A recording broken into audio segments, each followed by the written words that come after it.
Ju njohim me edicionin informativ të lajmeve. Kjo është Radio 7.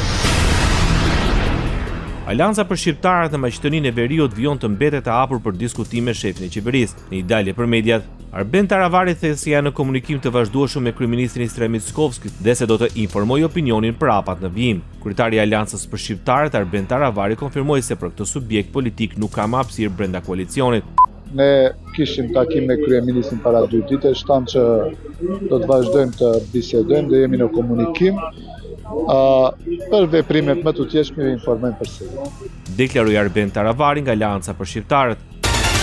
Kryetari i Lëvizjes Besa Bilal Kasami tha për Arben Taravari se do të jetë ministri i shëndetësisë në ndonjë ditë, ndërsa lart kuptohet se Alianca është të përçarë pasi sipas tij zëvendës kryeministri Erben Fetai ka një mendim ndryshe nga kryetari i tij. Ne po e shohim në opinion që ministri Arben Fetau është zëri ndryshe ka disa veprime të kryetarit të Aleancës.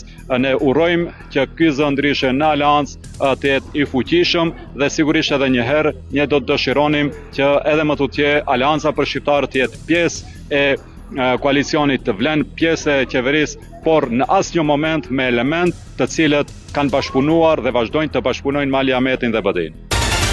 Partia më e madhe maqedonase në pushtet, VMRO DPMNE, mohon mundësinë e bashkëpunimit të Aleancës për shqiptarët me Bashkimin Demokratik për Integrim. Nën kryetari VMRO DPMNE-s, Aleksandar Nikolovski, nuk beson se Arben Taravari me gjithë përvojën politike që ka, do të përfundojë në krahët e BD-s. Nikolovski është i bindur se qeveria ka shumicë të qëndrueshme dhe përkrahje nga qytetarët. VMRO DPMNE fitoi 58 deputet, kundërshtari ynë kryesor politik fitoi 18. Ka deputet që mbështesin politikat e VMRO DPMNE-s. Këtu është koalicioni me partinë politike Znam. Pra VMRO DPMNE dhe Znam kemi për momentin diku 66-67 deputet, që është një shumicë komode dhe e qëndrueshme, deklaroi Aleksandar Nikolovski. Radio 7, zëri pozitiv i qytetit.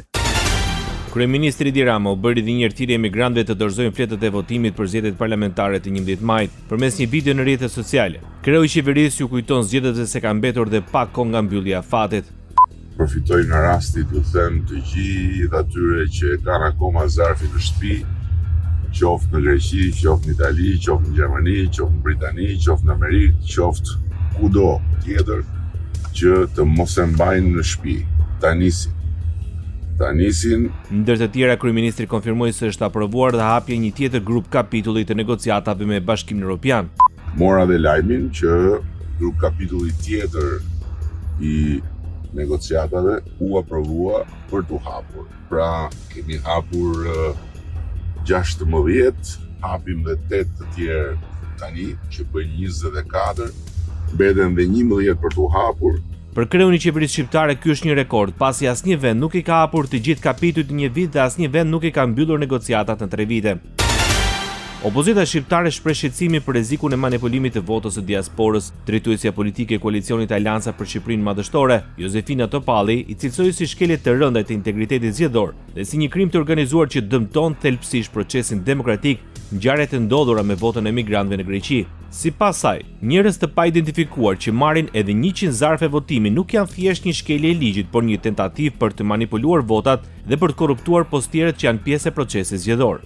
Ajo që po ndodh në Greqi është një kapitull totalisht i një krimi zgjedhor dhe një manipulimi thellësisht politik që po ndodh të votës në Greqi. Domethënë, shkurja për të tërhequr pa identifikim, për të marrë zarfin apo për të dorëzuar zarfin dhe jo një zarf, por disa zarfe, faktikisht e bën të pavlefshme votën që është marrë në mënyrë ekstraligjore. Ndoqët lajmet shkurt në Radio 7, zëri pozitiv i qytetit.